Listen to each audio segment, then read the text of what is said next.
Olá, seja bem-vindo a mais um episódio aqui do Millecast. O meu nome é Daniel Miller e hoje eu estou aqui, mais uma vez, com o brilho deste podcast, a minha esposa Tamara Miller. Olá, pessoal, seja bem-vindo a mais esse podcast. Hoje nós estamos aqui com um convidado muito especial, que ele vai falar de um tema muito importante, que atualmente está sendo expandido, acho que no Brasil inteiro. Exatamente, a gente vai falar de PNL, sobre vendas, Isso. A gente vai falar sobre bloqueios mentais, crenças limitantes e etc. Hoje nós estamos aqui com Everton Saulo, ele é diretor da Marcel Consultoria e Treinamentos, diretor do Centro Brasileiro de PNL, tem formação em administração, MBA em gestão de negócios e marketing e é mestre em administração. Que currículo, hein? Bem grande. Seja bem-vindo, Everton Saulo. Obrigado, pessoal. Todo mundo está aí assistindo a gente. É um prazer enorme. Eu que sou muito grato. E desde já, firmar essa parceria com vocês aí, por esse convite especial. É um enorme prazer estar aqui com vocês. Eu queria te perguntar o seguinte. Você quer perguntar? Não, eu queria te perguntar o seguinte. Onde na sua vida, em que momento, na verdade, na sua vida, que surgiu a PNL? Perfeito. 2007, eu tinha acabado de formar na faculdade. Aí uma colega minha me chamou assim, eu trabalhava numa consultora, uma empresa de consultoria e treinamentos em Belo Horizonte.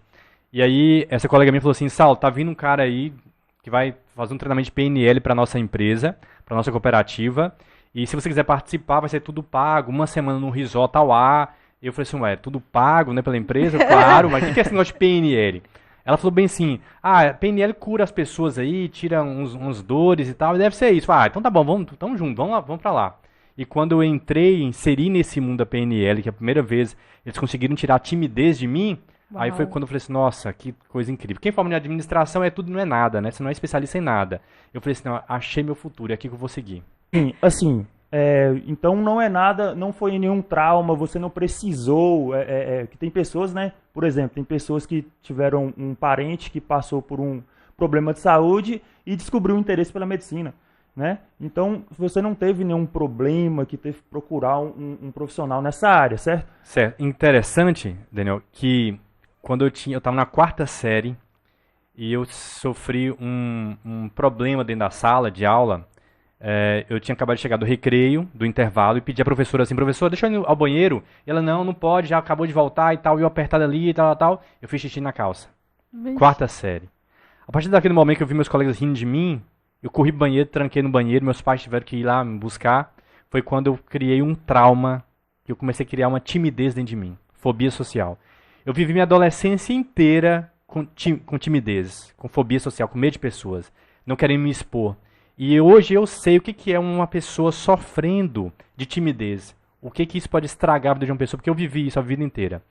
Quando eu chego em 2007, que a PNL tira isso de mim, eu faço, mas que poder é esse? Porque eu não conheci isso antes na minha vida.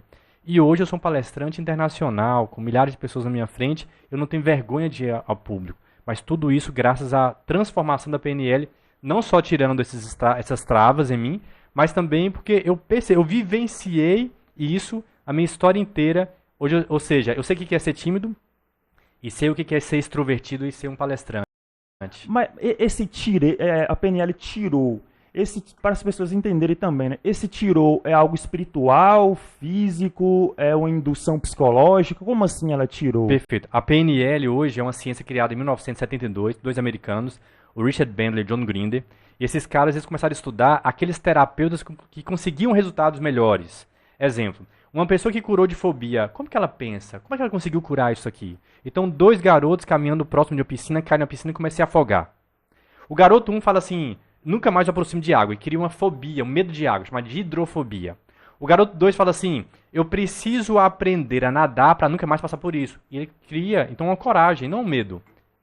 A primeira pergunta, a culpa é da piscina? Não. Foi ele que deu um significado ruim para aquela experiência, porque o irmão dele criou uma coragem. Então não foi seu pai, sua mãe, não foi o marido que fez isso, o sócio que sacaneou, que criou o problema, o trauma. É o significado que você deu na sua mente. Segunda pergunta, quantas vezes essa criança teve que afogar para poder criar um trauma? Uma vez e foi rápido. E a pergunta da PNL é por que para criar o trauma é rápido e para curar leva-se anos? Não, é só você inverter o processo mental.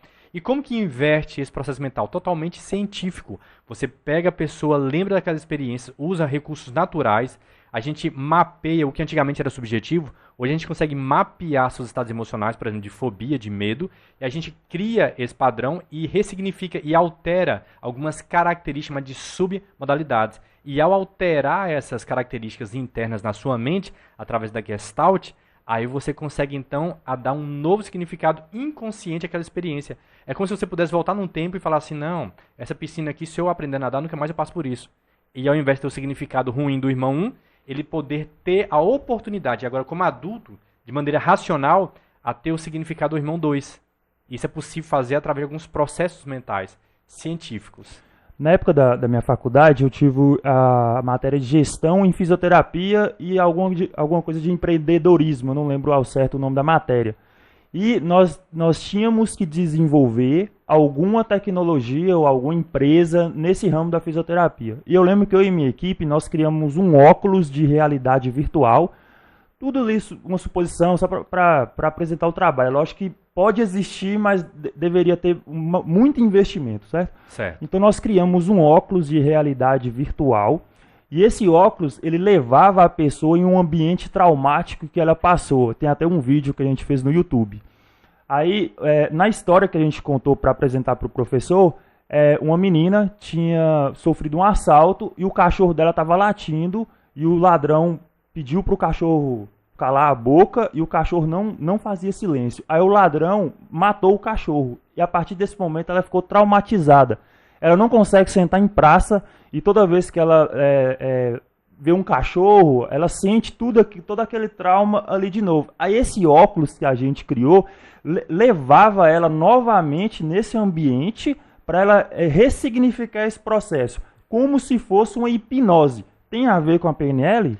Sim, a hipnose hoje é uma ciência, existe um mito, uma crença limitante em relação à hipnose. As pessoas acham que vai regredir, não vai voltar mais. Aí esse mito que criou um conceito ruim da hipnose. Mas a hipnose, nada mais, nada menos, que é um processo de observação interna muito profundo, a ponto de você fazer curas muito avançadas internamente. Você está em casa e fala assim, amor, cadê a chave do carro? Está em cima da mesa. Ah, tá não. Aqui, ó. Se fosse uma cobra, te picava. A gente brinca assim, né? Uhum. Ou então você está dirigindo um carro, passou pela rua, deveria ter virado ali atrás. Nossa. Então eu viajei, é um transe hipnótico. Então as pessoas têm um certo preconceito. Mas a PNL sim veio da hipnose ericksoniana e veio da psicologia familiar, da psicologia Gestalt. A união dessas ciências, a PNL então estudou alguns terapeutas fantásticos e transformou isso que eles faziam de maneira automática em ferramentas, em processos metódicos, para ensinar outros terapeutas. Por isso que hoje a gente consegue fazer essas curas avançadas também, mas de maneira bem sistemática, bem metódica. Agora, olha que interessante. A gente vê hoje muitas pessoas com trauma. Você falou um trauma bem interessante, porque a pessoa vivenciou algo muito forte. Mas existem outros costumes, outras crenças que foram criadas desde a nossa infância, sutil. Essa a gente vai lá e cura rápido. E aquelas que você não sabe de onde que veio. Aí é um problema. Exemplo, o filho fala assim, pai, eu quero aprender a tocar violão. Aí o pai deixa o menino fazer a aula de violão. Ah, pai, tá machucando meu dedo, vou desistir. Ah, então tá, pode desistir, é bom que eu economizo. Aí o menino faz aula de natação. Ah, não tá legal não, tá fazendo frio, eu vou parar. Aí o pai deixa o menino desistir. Aí o menino faz outra de idiomas e desiste. E vai desistir na vida inteira. Esse garoto, quando cresce, se torna um profissional, ele se torna um profissional persistente ou desistente? Desistente, porque a vida inteira foi treinar para ser desistente. Só que a persistência hoje é uma habilidade empreendedora. É uma característica empreendedora. A questão é assim, como pegar uma pessoa dessa que é desistente e transformar em persistente? Esse é a coisa mais top da PNL hoje. Que são coisas mais sutis, que às vezes as pessoas não têm aquela habilidade, e a gente consegue implantar na mente dela habilidades que vão levar ela para um próximo nível profissional. Amor, já que você faz PNL. Já que você faz PNL. E uma coisa também interessante que a PNL faz é, por exemplo, a pessoa passa por um processo quando criança, ela não lembra, né? Só que ela sente algo estranho. Então a PNL, ela consegue também. Como é que seria isso? Por exemplo, se você não lembra, mas você sente. Perfeito. Como é que a PNL poderia... Como é que ela trata isso? A PNL pode pegar uma última lembrança, não precisa ser a primeira. Eu quero só uma lembrança que você sentiu isso. Ah, Saulo, aconteceu a semana passada de manhã. Ótimo. Só em você lembrar dessa experiência, eu consigo mapear essa emoção ou essa crença limitante e alterar. E essa alteração que a gente faz, sim, muda de hoje em diante. O passado é passado. Você vai aprender com a experiência do passado. Mas a partir de hoje, toda experiência similar àquela, a emoção não vai vir mais a raiva, vai vir a tranquilidade, não vai vir mais o medo, vai vir a coragem. A gente altera essa estrutura mental. E a PNL tem, porque você também trabalha com, que eu achei sensacional, que é com familiar, como é que chama? Constelação familiar. Constelação familiar. Tem a ver? Tem. Tipo, a mesma ferramenta, Sim. né? Porque é Veio diálogo. da mesma origem, né? Como é que, quando que a pessoa vai precisar de PNL e quando uma pessoa vai precisar de constelação familiar? Ou os dois, né? Os dois. Ótima pergunta. A constelação familiar foi criada por um alemão chamado de Bert Helling. Ele estudou mais de 16 mil famílias. E a partir da linha da fenomenologia de Edmund Husserl, que é um filósofo, ele fala o seguinte, que antigamente, para ser ciência, tinha que ser provado de maneira matemática e física, de Isaac Newton, de Pitágoras. A partir do John Locke, do empirismo, e do Edmund Husserl, ele fala o seguinte, qualquer evento, fenômeno que acontece, seja na família, seja na natureza, e a gente consegue sentir, perceber, ver, experimentar isso pode ser ciência, pode ser validado como ciência. Aí veio chamar de fenomenologia esse processo. O Bert Helling, ele estudou mais de 16 mil famílias e percebeu que existem vários fenômenos que acontecem nas famílias que se repetem de geração em geração e se repetem em outras famílias. Aí ele vai e dá o nome de 3 leis. A lei do pertencimento, da ordem e do equilíbrio. Lei do pertencimento. Todo ser humano que nasce naquela família, seja um dia embrionário, um dia de vida, tem o direito de pertencer. E uma vez que a mãe exclui um filho, um sentimento, um comportamento, automaticamente outros membros familiares vêm tendo problemas de comportamento, problemas psicológicos, problemas de estudo, de concentração, para justificar, para provar, para explicar, chamar de expiação, que existe alguma falha no sistema, alguma coisa foi violada no sistema. Então a mãe fala assim, a mãe teve um filho e foi abortado e depois teve mais 2. Quantos filhos a senhora tem, dona Maria? Eu tenho 2. Não, a senhora tem 3. A senhora tem que falar que perdeu no seu ventre. Está excluindo esse filho. E ao excluir, por isso seu neto está lá com dificuldade lá. Nossa. E uma vez que ela inclui esse ser, né? Ah, não, eu tenho 3 filhos. Um realmente faleceu no meu ventre, tem 2 vivos. Pronto, o neto se cura. Esse fenômeno, a gente não sabe explicar o porquê. Agora, a questão é que até 1973, quem explicava esses fenômenos eram as religiões. Quando a constelação familiar vem e explica, as pessoas começam a confundir, então, constelação familiar com religião. E como não estuda muito a fundo, aí começa, então, a ser a constelação do evangélico, a constelação do católico, a constelação do espírita, a constelação do budista, porque estão pegando a religião e inserindo na constelação familiar. Mas a constelação também é uma ciência criada por Bert Helling. Segunda lei, lei da hierarquia. Fala o seguinte, quem nasceu primeiro tem que ser honrado, ponto. Então meu pai e minha mãe nasceu, eu tenho que ser honrado. Eu tenho que honrar ela. Honrar eles. Eu tenho que honrá-los. E se eu não honro, eu sou afetado na minha vida conjugal, financeira e profissional. O que é desonra? A própria Bíblia, né, as religiões falam, todas as religiões do mundo falam, todas, têm um acordo em comum. Honrar a autoridade. Todas falam a mesma coisa, tem que ter hierarquia. Agora, o que nós não sabíamos, quais eram as consequências que era afetar na vida financeira, profissional e conjugal. E aí, quando você sai da sua posição de filho ou filha e quer dar um conselho para o seu pai, um conselho para sua mãe, você quer orientá-los, você saiu da posição de filho e filha e está querendo uma posição acima dos pais, talvez de avós ou talvez de irmãos mais velhos dos seus pais. Essa desordem familiar afeta a sua vida. E aí você, às vezes, afeta na vida financeira, profissional, não se acha no emprego, não se acha no trabalho, o dinheiro às vezes entra no final do mês, não tem mais dinheiro, acabou o dinheiro todo, e a pessoa não sabe por quê. Então a constelação vem e explica e traz a raiz, a causa. A gente fala assim, eu uso a constelação para poder identificar. Estou com um problema financeiro, estou com um problema profissional. Deixa eu entender. Algumas perguntas eu já identifiquei um problema com o pai. A gente pega a PNL agora, as ferramentas, e ajuda ele a se relacionar melhor com o pai e a curar isso dele. A vida dele, então, flui tranquilamente. Eu vivenciei isso na minha vida. Eu tive que vender uma escola em Jaíba, eu tive que romper a sociedade com meu irmão mais velho, para eu vivenciar, para eu sair dessa desordem familiar, para eu parar de desonrar meus pais. E aí sim, minha vida foi e deu uma guinada. Eu vivenciei isso. Todos os meus primos que eu vejo que desonram a mãe são afetados na vida financeira. Colegas de trabalho que desonram a autoridade, chefe, observa, você vê, tem problema conjugal. Então, é fato. Isso é chegar lá e você perceber que vai acontecer. Terceira lei, lei do equilíbrio. Marido e mulher. Se um der demais, provoca 3 fenômenos. Ou a pessoa foge de você, ou ela briga com você, ou ela te trai. Quantas pessoas a gente já viu, que a gente conhece, eu fiz tudo por ela e ela me traiu. Talvez o erro seja exatamente aí. Talvez não. O erro é exatamente isso daí. Você nunca pode dar demais para uma pessoa sem querer equilibrar as trocas. Entre amigos, colegas de trabalho, sócios, marido e mulher, namorado e namorada e até mesmo algum tipo de relacionamento que tem equilíbrio. Por exemplo, um funcionário com a própria empresa, né? Tem que ter equilíbrio. Nossa, uma aula aqui. Uma aula, já estou pensando nos cortes. Por exemplo, se a minha mãe tem um problema comigo, eu terei um problema também? Exemplo. Por exemplo, suponhamos que a minha mãe não conversa comigo. Certo. E eu quero conversar com ela. Consequentemente, eu vou tratar mal minha esposa? Ou é ao contrário? Eu não quero conversar com a minha mãe, eu vou tratar mal a minha esposa? Sua mãe pode escolher conversar com você ou não. Você que não pode escolher. Você tem que manter na sua posição de honra a ela. Minha mãe não quer falar comigo. Eu tenho que respeitar ela não querer falar comigo.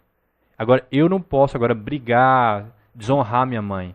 Então entra esse desequilíbrio que você falou. Eu vou dar demais para ela. E isso vai ser um desequilíbrio também, não, porque ela não quer conversar comigo. Na hierarquia de pais com filho, vigora-se a lei do equilíbrio. A lei da hierarquia, desculpa. A lei da hierarquia. Na relação entre irmãos, é a lei da hierarquia. Mas em relação casal, já é a lei do equilíbrio. Então, sua mãe não quer falar com você, o porquê? Qual o motivo? Qual a comunicação? Você tem que honrá-la, independente de relacionamento. Tem 2 pontos. Honrar é uma coisa.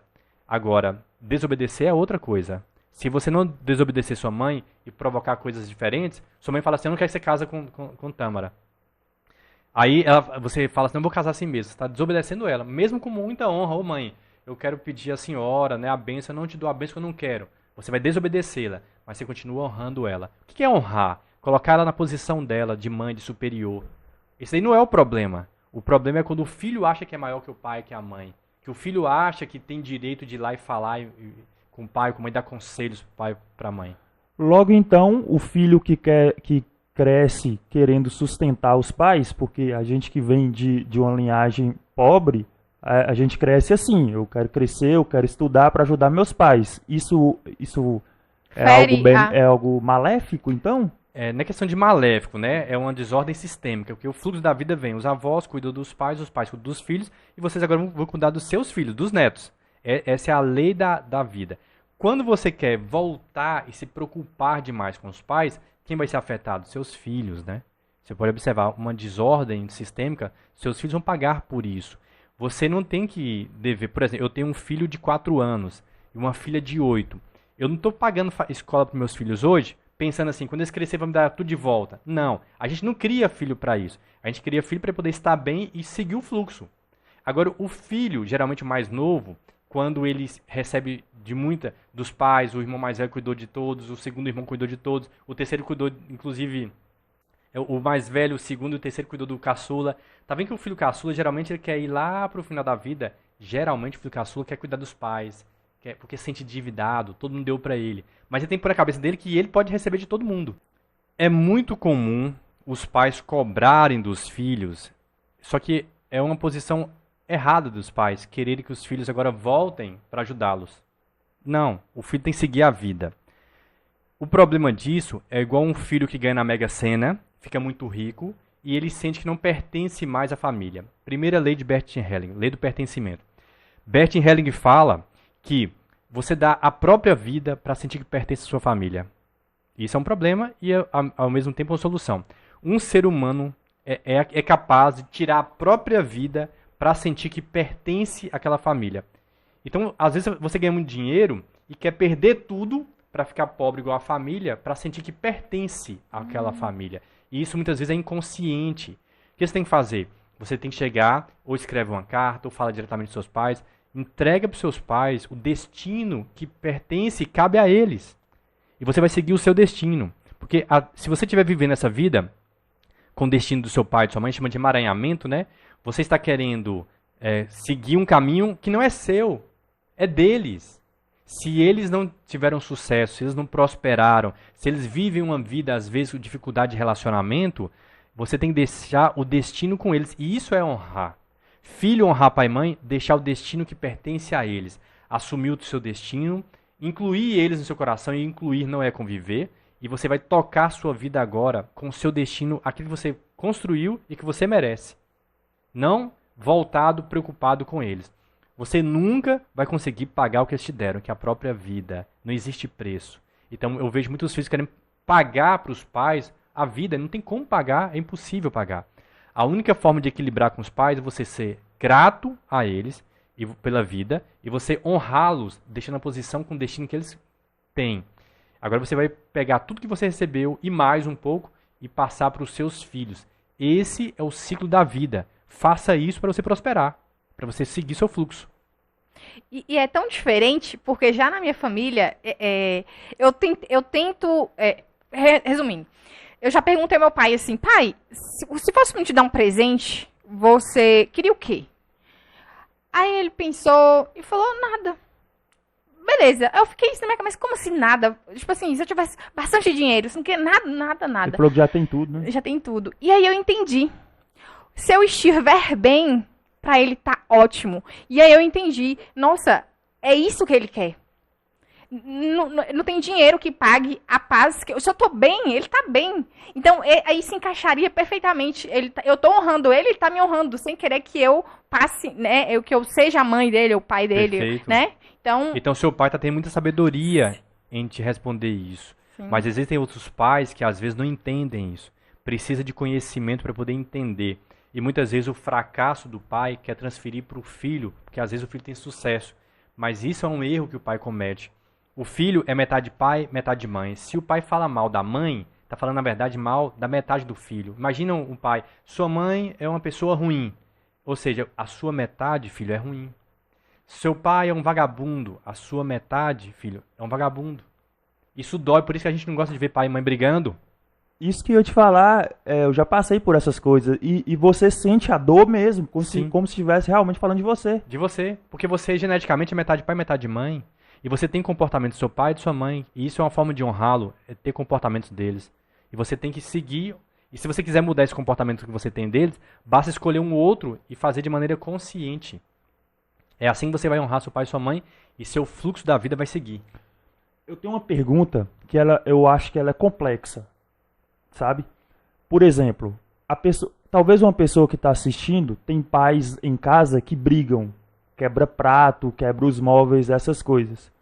E talvez tenha uma criança ou um adolescente ali assistindo, ou até mesmo um adulto, né, que presenciou isso. Por mais que você cresce falando que não vai repetir aquilo, você se pega em algumas situações repetindo exatamente o que seus pais estavam fazendo, que você disse que não ia fazer. Eu não vou falar como ressignificar ou reprogramar isso, mas como precaver, como se prevenir disso a pessoa que está assistindo ali e ela está em um ambiente totalmente de desordem. Como ela vai prevenir isso se ela está lá dentro absorvendo aquilo? Perfeitamente. Primeira coisa, os pais, nesse caso aí, precisam ser orientados para não vivenciar brigas na presença dos filhos. Primeiro ponto. Segundo ponto, aconteceu já, o filho quando cresce tem a maturidade mental para poder ressignificar. Primeiro ponto, filho não pode julgar pai e mãe. Falando, meu pai está errado nisso, minha mãe está errada nisso. O filho não pode julgar pai. Então, o grande desenvolvimento pessoal que a gente tem hoje na PNL, na constelação familiar, é você ver seus pais fazendo coisas que talvez para você julgaria sendo erradas e você conseguir adotar uma posição de neutralidade, não julgamento. É trabalhar, viver sem culpa e sem julgamento pelo comportamento dos seus pais. É olhar para o pai e para a mãe e saber que eles são seres humanos que erram, mas não culpá-los nem julgá-los por aquilo. deixar aquilo que pertence a eles e que eles resolvam aquela briga, aquele problema. Quando você tinha 3, 4 anos de idade, você não entrava em briga de pai e mãe. Hoje, com 30, 40, 50, as pessoas querem entrar em briga de pai e mãe. Então, é manter sua posição de filho para a sua vida fluir. E a grande questão é, desde criança, nós vivemos em ambientes, muitas vezes, com pai e mãe brigando. Essa criança vai crescer uma criança saudável, normal? Claro que não, cheia de problemas. Exatamente por isso que a gente vem com a PNL, para poder ressignificar, tratar essas pessoas. E o mais incrível, uma vez que você faz um curso, você faz uma sessão, você entende, só em adquirir esse conhecimento, a sua vida no dia seguinte prospera, muda, gira, flui. Por isso conhecimento é caro. E as pessoas precisam ter. Quando você fala que a vida gira, a vida flui praticamente no outro dia, você está falando de espiritualidade também? Não estou falando de religiosidade. Espiritualidade também? Leis de atração, algo assim? Não, na verdade é o seguinte. Esses fenômenos que acontecem, eles são fenômenos que foram validados por Bert Hellinger. E o grande desafio nosso é chamado de movimento da alma. O que é o movimento da alma? É quando você vai lá e corrige algo sistêmico na sua vida e no dia seguinte você vê resultados, às vezes até mesmo assim, que não era algo palpável, concreto. Como eu falei anteriormente, na filosofia a gente vê durante muitos anos, muitos séculos, né, trabalhando a parte de ciência, tem que ser mapeado, calculado, mensurado. E quando você chega na constelação familiar, na PNL, isso é um pouco mais subjetivo, apesar que tem muita coisa metódica, objetiva, mas ainda é subjetivo. É como se você fosse perdoar alguém. No dia seguinte você não se sente mais leve, sua cabeça não fica melhor no trabalho para você produzir mais. As pessoas começam a te enxergar, nossa, você está bem melhor hoje, que luz bonita está você, né? Por quê? A mudança acontece dentro da gente. E quando essa mudança acontece aqui dentro, as coisas naturalmente atraem, né? A favor nosso. Mas a lei da atração, que muitas pessoas pregam que basta você pensar que vai atrair, não é o que a gente acredita. A gente acredita em movimentos que eu penso assim positivo, eu penso assim em melhoria, mas eu vou agir, eu vou fazer por onde isso melhorar.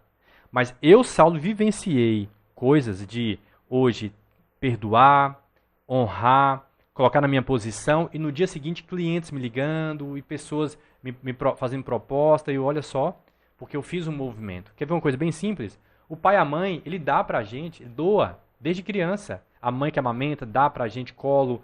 E aí muitas vezes a gente vê filhos hoje que a mãe, meu filho, toma aqui um dinheiro. Não, mãe, isso não vai mudar minha vida não. E você precisa receber.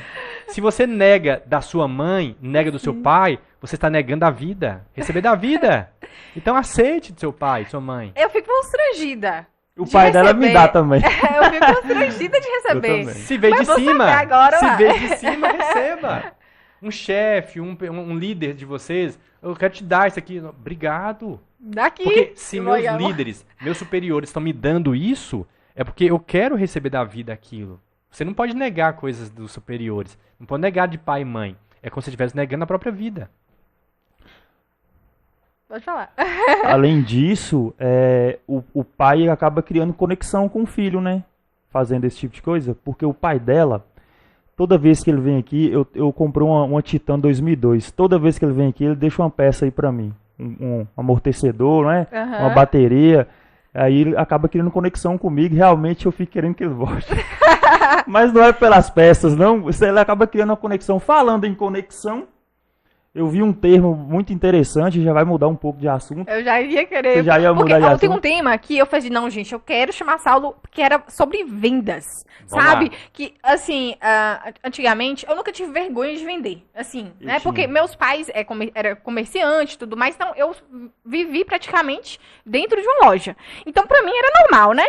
Só que com o tempo, eu formei e comecei, a gente abriu um negócio, né? E aí a gente começou a vender. E aí eu vi que muitas pessoas me relatavam que tinham vergonha de vender, né? Que achava vergonhoso vender.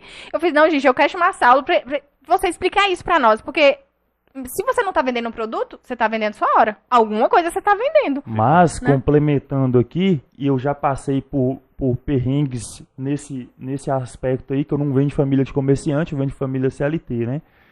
E eu já tive sentimentos de que é melhor pedir do que vender. Eu não teria vergonha de pedir, mas eu teria vergonha de te oferecer essa água. Interessante, posso? Pode. Ó, essa área de vendas é bem interessante, porque existe uma cultura no Brasil de que vendedor não deu nada na vida, vai ser vendedor. Exatamente. Só que vendedor hoje tem uns cargos maiores, tem os maiores salários hoje do mercado, é de vendedores. Eu atendo algumas indústrias Nova Serrana que representantes comerciais ganham 25 mil, 20 mil. Eu tenho representantes na região nossa que eu conheço que ganham 12 mil, 17 mil, 15 mil. Vendedores e consultores de vendas, de imobiliária, o pessoal de corretora, né? E também de concessionárias ganham 8 mil, 9 mil reais por mês. E tem pessoas que fazem faculdade 5, 6 anos de faculdade e não ganham isso. Exatamente. Só que existe uma crença na comunidade de que não deu certo na vida, vai ser vendedor. E isso é exatamente por isso que a gente está aqui, para poder quebrar essa crença dessas pessoas. Você vende o tempo todo. Você se vende o tempo todo. Isso é vender. As pessoas têm que entender que você se vende o tempo todo. Você vai ali numa entrevista profissional, se você falar alguma coisa sem se vender, você não vai ser contratado ou contratada. Então, aprender a vender, primeiro você tem que aprender a vender a si próprio. Quando você aprende a se vender, pronto, o restante fica mais fácil. Mas aí vem autoestima baixa, complexidade, falta de merecimento, crenças limitantes, que a pessoa nem acha que ela é capaz. Ela vai ali pelo dinheiro, pelo emprego, mas ela dentro dela não acha que é capaz. E me fale, como é que foi de tirar o livro que você escreveu, de tirador de pedidos a consultor de venda? Fale-nos mais sobre isso. Como é que foi isso? Exatamente, porque existe uma história, né, na área de vendas, que aquela pessoa que chega ali e tira o pedido, ele não é tido como um vendedor, não. A própria marca se vende e tal, independente de qual empresa ou qual marca. E o consultor de vendas é aquela pessoa que vai até a casa do cliente muitas vezes, igual antigamente o caixeiro viajante, né? Que chegava no porto, pegava o material, ia para a cidade, batia na casa da cliente, da dona de casa ali, se apresentava, envolvia a cliente ali no processo comercial e vendia muito. Aí hoje o que a gente tem normalmente no mercado? Clientes que querem comprar, saem de casa, pega chuva, pega sol, tem que pagar estacionamento no centro ou no shopping, vai até a loja para comprar e chega lá e ainda consegue o vendedor estragar a venda. A venda. Ainda não encontra o produto, muitas vezes na forma de pagamento, às vezes é mal atendido, maltratado. Onde foi que mudou isso tudo? E aí as pessoas falam assim, gente, mas cadê o cenário? Como é que o cliente sai de casa? E quantas vezes vocês estão escutando a gente aí, não passa por isso? Já saiu da sua casa para poder ir comprar o produto e volta de mão vazia? Sem produto. Sem produto? O que mudou nesse mercado? O que está faltando? É gestão? É estoque? É produto? É treinamento para vendas? É exatamente esse processo de mudança que a gente quer implementar nas empresas. Hoje existem métodos. Hoje, todo pós-pandemia agora é incrível. Porque antes da pandemia, o cliente ia até a loja. Pós-pandemia, o cliente não vai mais até a loja, aprendeu, foi um ano treinado a comprar dentro de casa. Nós sentimos isso no nosso e-commerce. Nós sentimos isso. Depois que a pandemia, aliás, na pandemia, né, amor? E após, acho que a gente tá acabando já. Então a gente vendeu bastante mais online, né? Pelo WhatsApp.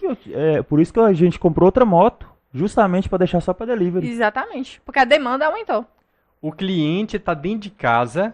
Ele acostumado. Eu tô viajando, eu lembrei de comprar isso. Eu compro, quando eu chegar de viagem, vai estar lá em casa. Exatamente. Olha a mudança. E eu vejo ainda hoje muitas empresas com os vendedores com o braço cruzado. E aí, fulano, como é que tá aí? Ah, não veio cliente não. Esperando o cliente ir para a empresa. Gente, mudou o sistema, eles não acordaram ainda para isso. Você precisa ter uma carteira de cliente. E o vendedor hoje vai valer, sabe quem? Quem tem carteira de cliente. Fala assim, ó, você tem empresa aí? Eu tenho uma carteira com 1000 clientes ativos aqui, ó. Eu conheço 1000 clientes que compram constantemente na minha mão. Eu quero vender na sua empresa, seu produto. Você deixa eu trabalhar aí? Que empresário que não vai contratar uma pessoa dessa? Só que essa pessoa, ela vale ouro. Ela tem empregabilidade. Aí você vai treinar o pessoal para poder construir essa carreira, essa carteira de clientes. Aí é da estaca zero, porque eles não têm essa mentalidade. Por isso que é preciso um treinamento de vendas. E eu vi um vídeo seu, que você falou que, ó, vendedor tá acabando, né? Você lembra desse vídeo? Sim, que você fez? Lembro. Né? Que o vendedor não tem espaço mais para vendedor, que agora é consultor de vendas. Eu vi. E é basicamente isso. O cliente ele quer vir e quer ser atendido, não quer só saber do produto. Para que serve? Como é que usa? Né? Como é que funciona? Ele quer uma consultoria. E ele não quer nem pensar. Ele fala assim, você é especialista nisso? Qual é o melhor produto para mim? Exatamente. É um consultor de vendas. Você vai no médico, doutor, tô com dor aqui, né? Ah, ele vai perguntar assim, qual remédio você quer? Não, ele vai te fazer uma consulta, uma consultoria na área de saúde. Ele fala assim, você vai tomar esse e esse medicamento. E se comprar genérico, nem volta aqui. Não é assim, ele manda você. Agora você vai no consultor de vendas numa empresa, aí o vendedor fica, qual que você quer? Gente, mas você que entende disso, me fala qual que é o melhor pra mim, mano. Eu que, como eu disse, e eu até me orgulho disso, que eu venho de uma linhagem, como um passado, vamos dizer assim, para não interferir em ninguém, um passado de mentalidade pobre e de pobreza de dinheiro, sabe?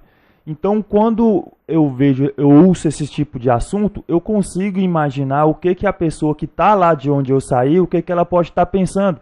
E quando você fala dessa forma, consultor de vendas, me vem a imagem de algo muito grande. Mas o que você teria para dizer para o vendedor que é ambulante, para o vendedor de uma lojinha de bijuteria? É esse tipo de vendedor que você está falando também? Sim, porque você pega uma loja de bijuterias hoje e eu falo assim, quanto você vende por dia? Eu vendo R$300, Saulo, em bijuterias. Perfeito. Você consegue dobrar para 600? Se dobrar para 600, você dobraria o seu ganho? Você dobraria seu salário? Dobraria. Isso é bom para você? É. O que a gente pode fazer então para poder dobrar seu salário? Quantos clientes entram aqui por dia? Ah, Saulo, entram 50 clientes. Dos 50 eu vendo para 10. Perfeito. E você faz R$300? É, que bacana. Legal. Como que eu faço agora vir 100 clientes? Como é que eu faço essa prospecção? Existem ferramentas para isso, para prospectar clientes para aquela loja. E se o cliente não vier, o 100 não vier, você precisa ir atrás desses clientes para que você atenda não só 10, e sim 20.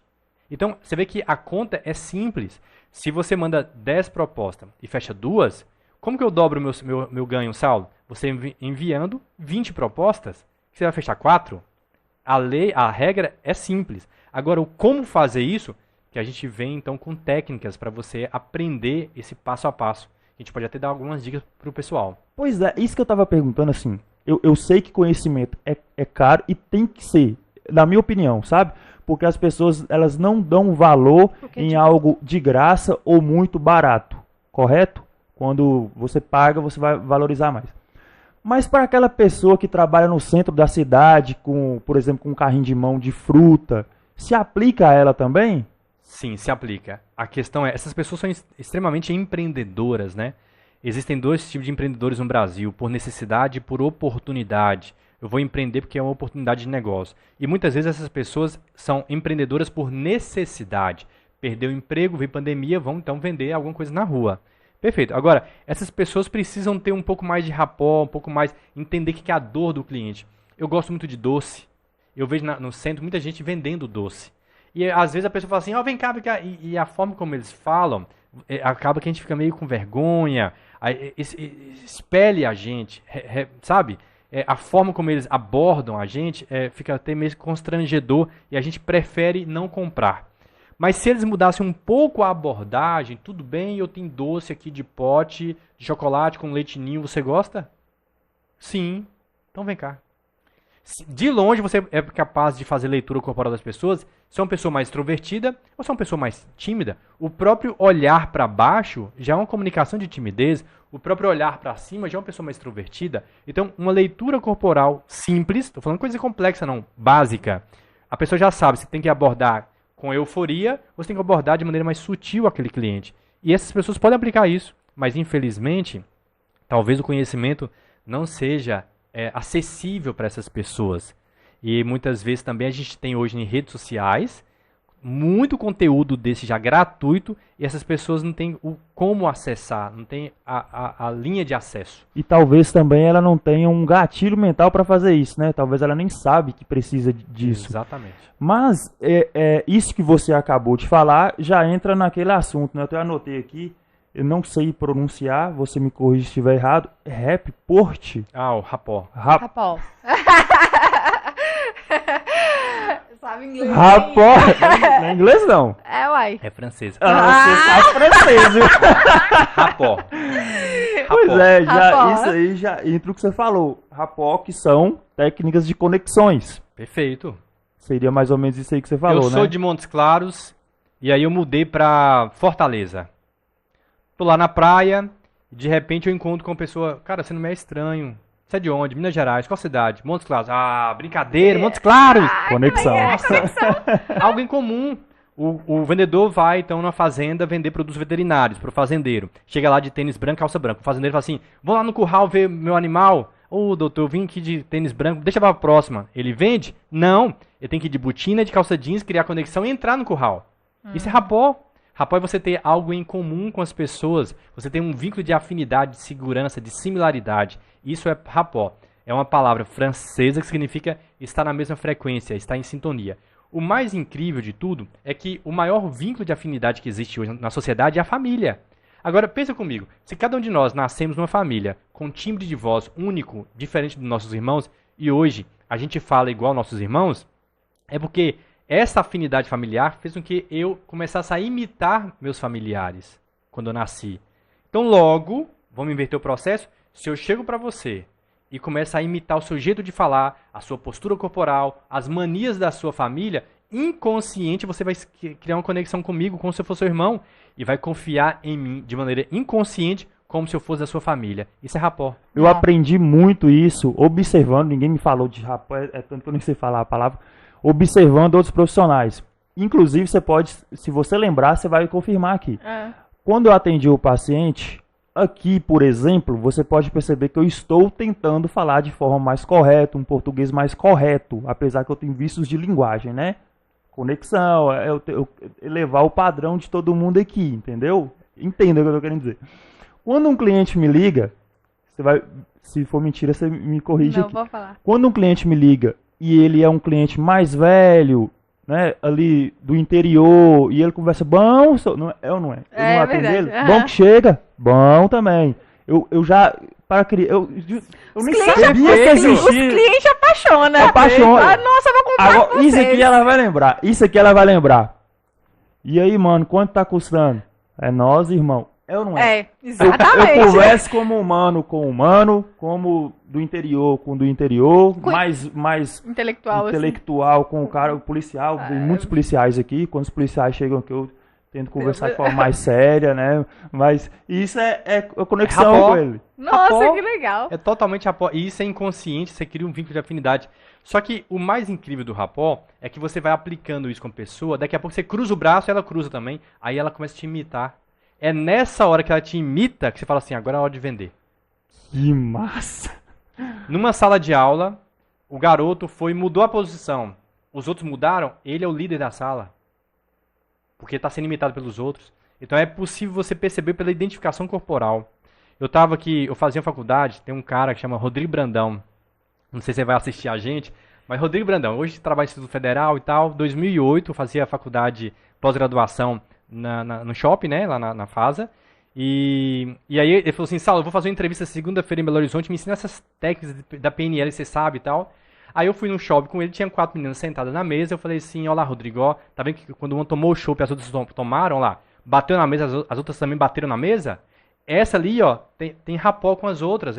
Saulo, se eu não visse isso, não acreditava nisso não, Saulo. Eu falei, pois é, chama rapó. Aí expliquei pra ele a técnica toda do rapó. E falei assim, ó, essa menina que bate primeiro, as outras imitam, ela é líder da turma, ela é líder da mesa. Se você chamar ela pra poder vir sentar com a gente, automaticamente todas vão vir, quer apostar? Aí foi lá, e foi a maior farra, foi a maior festa. Segunda-feira o Rodrigo me liga. Saulo, e aí, cara? Só que tem um detalhe de Rodrigo.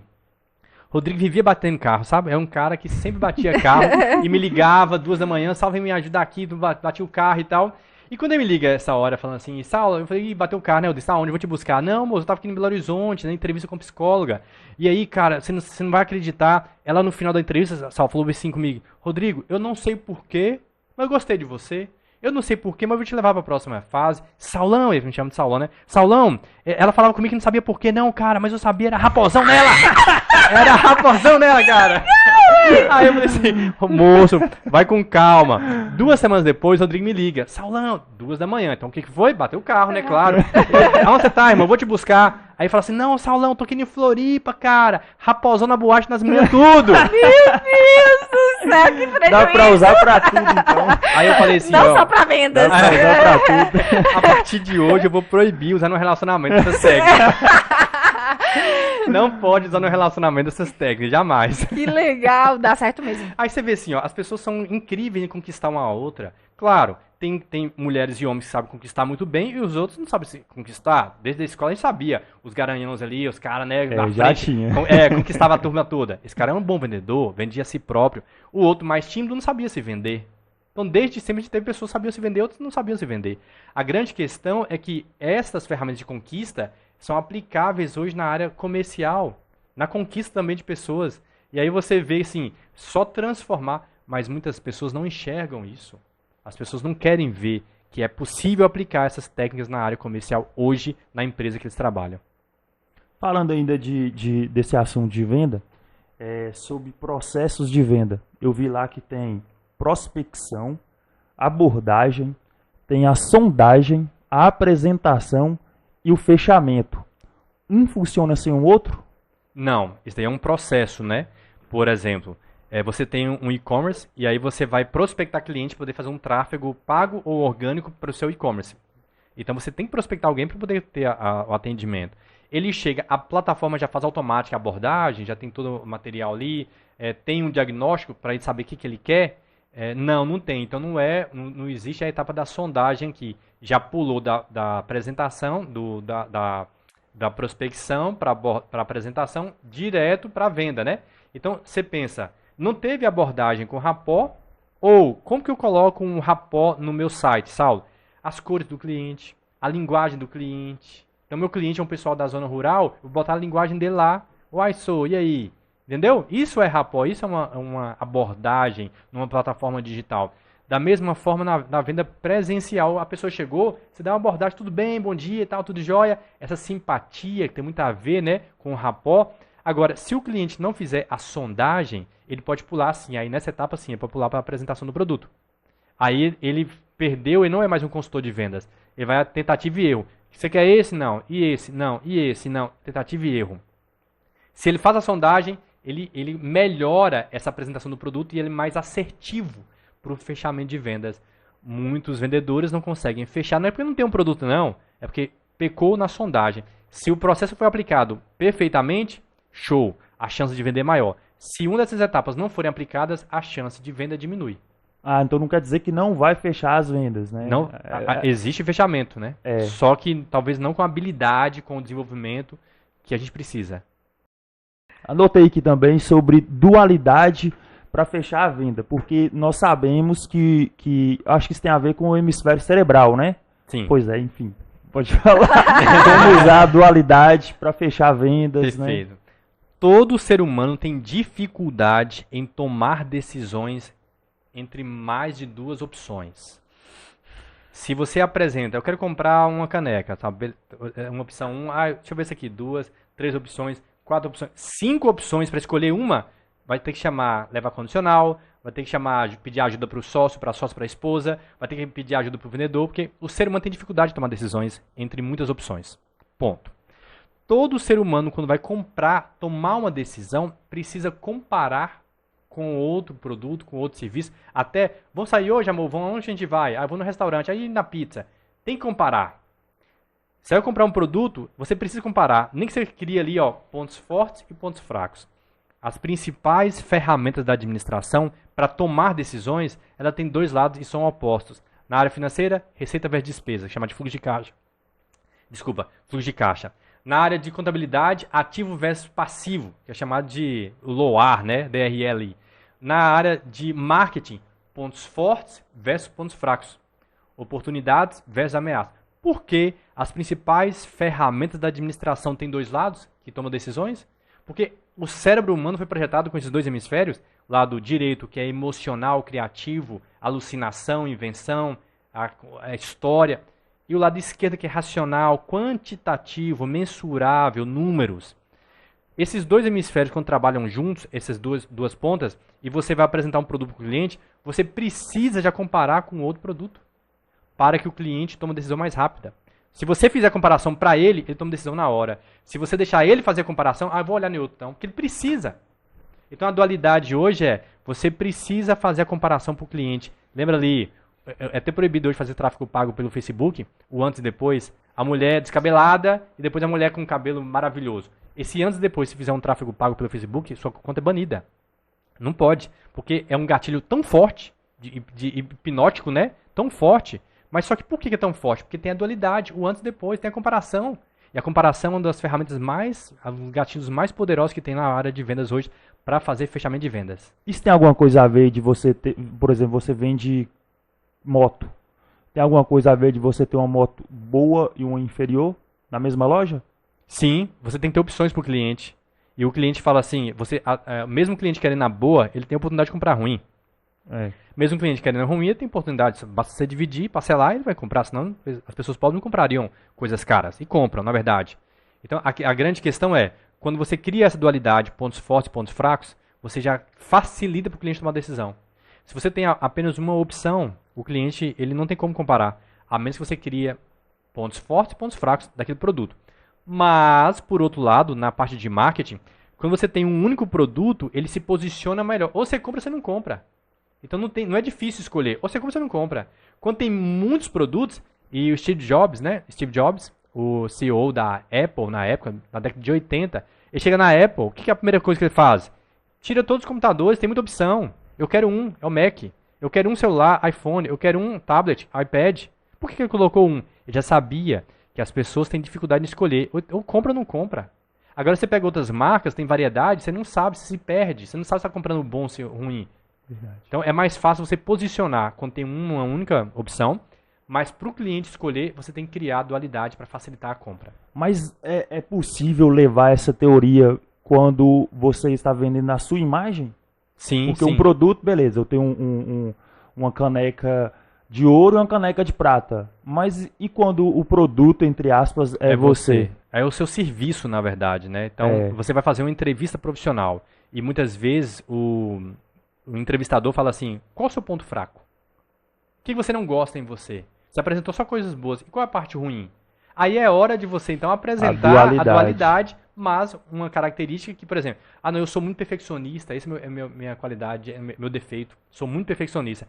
Mas eu estou apresentando como sendo um defeito, só que naquele cargo que eu estou querendo, é a qualidade. Então, tá vendo que é tudo estratégico? Então, você pode usar de estratégia essas dualidades para você, então, se vender. Entendi. Voltando aqui um pouquinho na PNL, como assim, eu vi algumas postagens lá dos seus negócios, PNL emagrece? Sim. Tem uma polêmica. Tem muita gente querendo. Pois tem uma polêmica aí ou é uma estratégia? Não, porque chama atenção, né? Chama atenção. Você já viu aquela modelo magérrima, magra, que se acha gorda? Já ouvi falar, sim. E até a ponto de ficar raquítica e falecer de doença. Mas ela tem certeza que ela é gorda. E a gente olha, só vê o esqueleto dela. Então, não é físico. Tá. O problema é mental. Entendi. É mental. Se está gordo ou magro, se está bem consigo ou não, é mental o problema. Até mesmo para controlar a vontade de comer. Sim. Né? Porque muitas das vezes você está ansioso, então a PNL também vai ajudar nessa questão, né? Às vezes você engorda porque come demais, ansioso demais, a PNL também vem para ajudar nesse aspecto, né? Não só quando a pessoa se vê gorda ou magra, mas no sentido emoção. Exatamente. Né? Então o que a PNL veio para poder ajudar os nutricionistas, educadores físicos? Porque só a nutricionista falar assim, para de comer, come só isso, não funciona. Não funciona. Porque se funcionasse, estava todo mundo magro. Todo mundo faz nutrição, estaria magro. Cadê o povo magro? Só fazer atividade física. Não funciona. Porque senão estaria todo mundo forte, musculoso. Não funciona. Se a pessoa não trabalhar a questão mental, não funciona. Como que a PNL veio para dar suporte a esses profissionais? A pessoa vem aqui e a nutricionista vai receber ele ou ela para poder ajudar a primeira questão é chamar de níveis neurológicos na PNL. O ambiente onde você vive te ajuda ou te atrapalha a fazer a dieta? Te atrapalha? Tem que trabalhar então o ambiente da pessoa, de verdade, entrar lá na casa dela e ajudar ela nesse processo. Não, agora vamos trabalhar o comportamento. Você faz atividade física todo dia, você se alimenta bem? Perfeito, aqui tá ok. Eu sou educador físico, eu sou nutricionista, eu consigo entregar isso. Agora vamos um pouco mais profundo. Quais emoções fazem com que você coma mais ou menos? Tem emoção que te faz comer muito. Quando eu tô ansioso eu como muito chocolate. Então a ansiedade te faz comer bastante. Acima de emoções, quais são as suas... Você acredita que você é capaz de emagrecer? Tem gente que não acredita, então o que adianta? Tá lá perdendo dinheiro, perdendo tempo do profissional?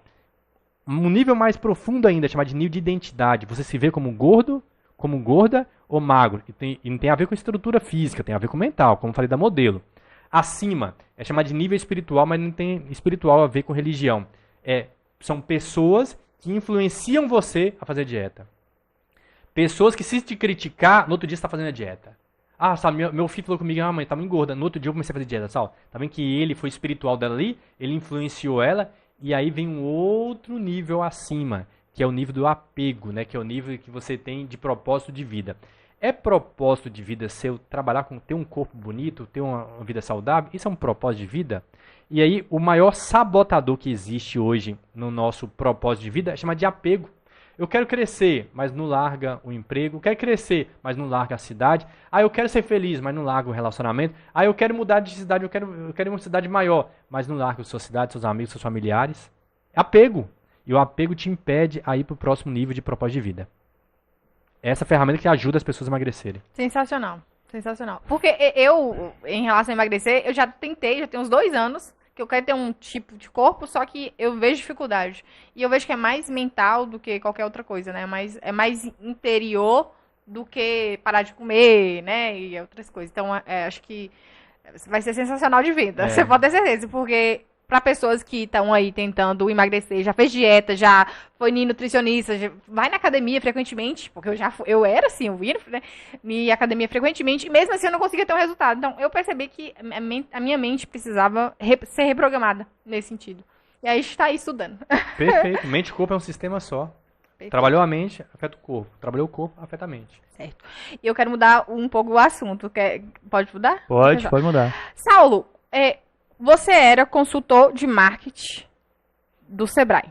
Perfeito. Você saiu de lá e abriu o PNL. Certo. O Centro Brasileiro de PNL, não. Isso, Centro Brasileiro de PNL. O que aconteceu para você... Para aqui.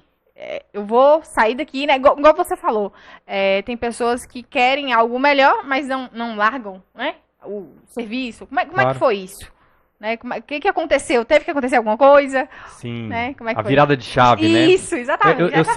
Meus pais sempre foram assim, meu pai é bancário a vida toda, né? Trabalhava, e minha mãe sempre foi muito empreendedora. Certo. Então eu tinha esses dois lados, tanto de funcionário quanto de empreendedor. Durante o tempo que eu estive no Sebrae, eu sempre pensava assim, e se hoje eu for demitido? E se hoje eu sair daqui? O que eu vou fazer na minha vida? Vou chorar, sofrer? Não vou. Eu tenho que fazer alguma coisa mais útil do que ficar lamentando da vida, né? Então, eu sempre criei o plano B para mim. Só que o plano B, quando eu comecei a fazer treinamentos finais de semana, que eu estava em Montes Claros, quando eu fazia cursos em empresas, consultorias, né, em empresas que aí eu trabalhava no Sebrae a semana, e no final de semana eu dava aula pós-graduação, em faculdade, esse plano B começou a ter um ganho maior do que eu tinha no Sebrae. Então eu comecei a falar assim, o tempo que eu estou no Sebrae agora já não tá me dando o valor, né? Se eu abrir mão desse tempo, eu consigo ganhar muito mais lá se eu dedicar 100% para minha empresa. E foi nessa hora que eu tomei a decisão, então, de pedir desligamento da minha empresa, né? Do Sebrae na época, pedi meu chefe, né? Para poder me liberar. Eu trouxe um consultor de Uberlândia para me substituir, para o Sebrae não ficar na mão aqui em Montes Claros, e aí sim eu consegui tocar minha empresa e seguir carreira. E é uma dica que eu dou para muitas pessoas. Eu já tive casos que eu atendi de pessoas assim, Saulo, não estou aguentando mais meu trabalho, vou largar. Largou ganhando um salário de 8 mil reais e depois caiu para um salário mínimo. Aí a estrutura da pessoa cai totalmente, então tem que ter muito cuidado com isso. Você precisa de um plano B para sair do seu plano A. E esse plano B tem que te dar um rendimento pelo menos satisfatório para você conseguir largar o plano A. Agora, se você não consegue, crie um projeto de vida para isso. Crie um projeto de carreira. E é exatamente por isso que vem muitos profissionais nessa área, até mesmo da PNL, criando projeto de carreira. Então, no seu caso, foi quando supriu o valor que você recebia. Não, agora você tomou coragem, né? Não foi uma coisa assim, deu a louca e... Não foi dar louca. Tem que ser planejado, né? Tem que ser. Nesse caso aí dele foi pela oportunidade. Ele foi empreender. E não por necessidade. Por necessidade, né? Quando você saiu lá do Sebrae, né? Isso. Quando você saiu do Sebrae, foi uma linha reta? De crescimento? Não. Perrengue, crença limitante, desafio de mercado. Inclusive, eu sou muito uma exceção à regra, sabe? Muita gente fala assim, Saulo, eu quero largar minha empresa e tal. Eu falo assim, cuidado, o mercado aqui fora não é um mercado tranquilo. É um mercado agressivo. O mercado em si é um mercado difícil, dinâmico, né? Então acaba que, graças a Deus, eu tive muito sucesso na minha carreira, na minha vida, por ser muito assertivo, trazer as pessoas certas. A gente é a média das 5 pessoas que a gente vive, né? Então eu sempre quis trabalhar próximo das pessoas de sucesso. Agora, o dia mais perigoso da sua vida é um dia após o seu sucesso. Bateu meta hoje, amanhã o pessoal para de trabalhar. Então, o perigo é bater a meta. O perigo é o seu sucesso. Quando você tem sucesso, o dia seguinte é muito perigoso. Então, você sempre tem que ter projetos mais audaciosos para crescer. Ganhar 10 mil, 20 mil, 30 mil, 40 mil, 50 mil, 100 mil por mês, você tem que pensar assim, eu posso ganhar mais, posso ganhar mais, posso ganhar mais. E claro, vai chegar uma hora que você fala assim, agora eu preciso de qualidade de vida. Eu preciso parar um pouco essa loucura minha de viagem, preciso parar um pouco essa vida minha para dedicar agora a uma família, a um relacionamento e tal. Mas tudo planejado. O grande problema hoje do brasileiro que faz isso, vou largar tudo. Calma, vamos planejar. Existe um processo de amadurecimento, um processo de conhecimento. É possível empreender hoje com sociedade em renda extra. Faça uma renda extra. Trabalhe dessa forma, por que não? Tantos cosméticos aí vendendo para a pessoa trabalhar, às vezes fazendo algum tipo de pintura final de semana, conserto de algum tipo de móveis. Fazer móveis. Qual é a casa dentro dessa multiclasse que não precisa de um móvel? Planejado, né? Um móvel. Qual é a casa que não precisa? Então, vai aprender marcenaria. Vai começar a trabalhar com isso. Então, o leque de oportunidades que a gente enxerga é muito grande. Mas a pessoa precisa ter essa coragem e precisa sair do lugar. Eu vejo muitos profissionais hoje que não querem pagar o preço. Querem essa vida, mas é a vida de sempre. E muitas vezes, você ganhando R$1.000, você guardar 10%, que é R$100, daqui 10 meses você tem um salário seu guardado. Você ganha 10 mil, guarda 10%, daqui 10 meses você tem um salário seu guardado, que seja os 10 mil. Então a questão é, o brasileiro não aprendeu a guardar dinheiro, precisa guardar dinheiro, Aí a gente vê pais que têm 30 anos de trabalho, 40 anos de trabalho, donos de casa, pais de família, que falam assim, se a conta de água vir R$20 mais cara, a pessoa passa para financeiro. Mas cadê o seu dinheiro? Gastou, a mentalidade de gastar. Hoje estamos vivendo uma era de poupar, de investir, de guardar. Principalmente depois dessa pandemia. Muita gente aprendeu a fazer isso. E é o conselho que a gente dá para as pessoas. Poupe dinheiro, invista dinheiro da forma certa, para você, se amanhã for demitido, você ter aí 2, 3 anos de vida, de sustentação, sem precisar trabalhar. Mas é claro, tem que trabalhar. Ô Saulo, eu vi um vídeo seu no YouTube e você falou lá da mãe águia, né? Que quando o filhote nasce, a mãe ensina ele, né? E quando chega uma certa idade, que o filhote tem um certo tempo, ela joga ele, né? E aí ele voa. Eu queria saber na sua vida. Fala algo que aconteceu que você sentiu que foi, não necessariamente sua mãe, mas que foi a vida que te empurrou e que você teve que voar, digamos assim, né? Perfeito. Eu formei em administração. E administrador é uma pessoa que faz tudo e não faz nada, né? Ele sai especialista em nada. E administrar empresa, qualquer pessoa administra. Até pessoas que sem ensino médio administram empresa hoje em dia. Então, administrador é uma figura que as pessoas têm assim, essa pessoa aí é mais um no mercado. Então, eu era essa figura de um mais um no mercado, o administrador.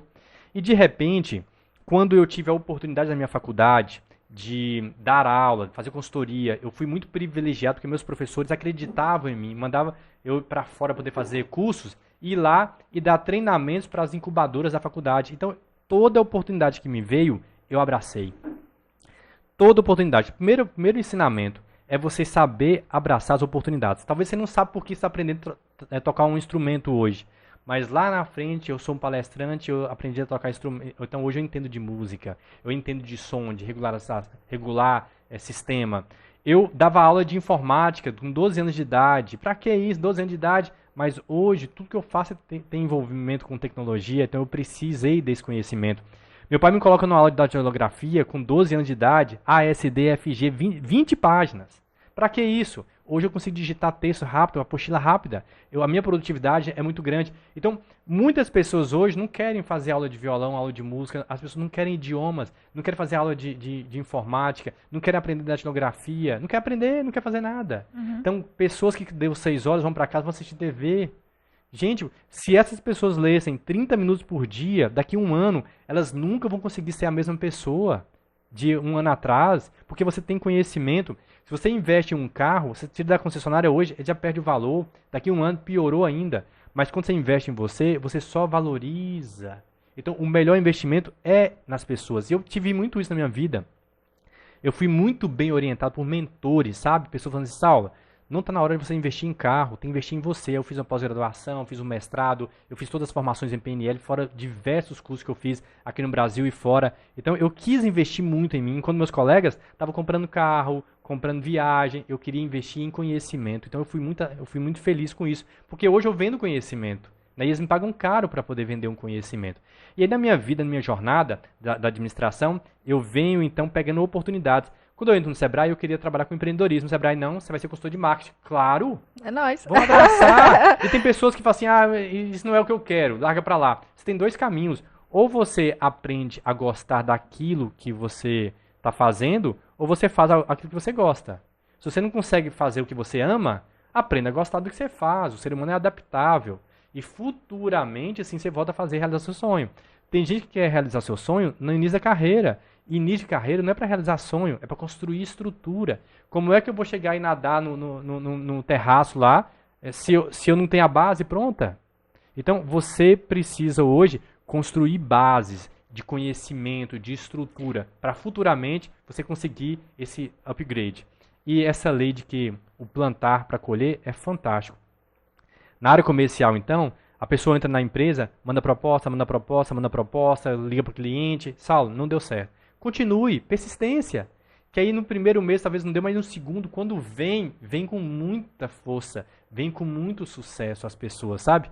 E eu vejo que as pessoas desistem antes de colher. Então, se você está fazendo algo, vai ser fácil? Não. Vai ser difícil. É uma semana de viagem, luta. E quando você, então, tem esse sucesso, começa a colher os outros... Ah, teve sorte. Não. Tem um período aí que vocês estão passando agora mesmo, de desafio aqui, né, criando a TV e tudo. Tem desafio, tem um tempo de vocês, mas tenha certeza, com a persistência, daqui a pouco vocês são o número 1 nesse negócio aí. Mas você não respondeu a minha pergunta. Amém. Você não respondeu. Porque perguntei assim, qual foi o acontecimento que você se viu se jogar, tipo, igual eu falei, né, não necessariamente sua mãe, mas que a vida te empurrou e você teve que aprender a voar, né, ou você me respondeu, foi nesse sentido. A minha teve questão... algum ato, teve algum acontecimento ou não? Foram Sempre foi bem? vários acontecimentos. Primeiro, Sim. faculdade, quando eu formo, eu continuava no meu estágio, ganhando lá em São João del Rei, ou eu vinha para cá poder trabalhar com consultoria. Eu arrisquei vir para cá. Segundo, eu trabalhava já dando treinamento em algumas CDLs da região. O Sebrae abre o processo de estágio. E eu entrei de cara e passei. E aí a minha dúvida era, dentro do Sebrae, trabalhar para uma empresa com CLT ou continuar empreendendo o meu sonho? Preferi então ir para o Sebrae, porque eu queria crescer para depois voltar para cá. 27 anos de idade, novinho, consultor do Sebrae, não tinha credibilidade de ser aqui fora um consultor. Então, segundo ponto. Terceiro ponto, quando eu largo o Sebrae, minha família queria me matar. Simples assim.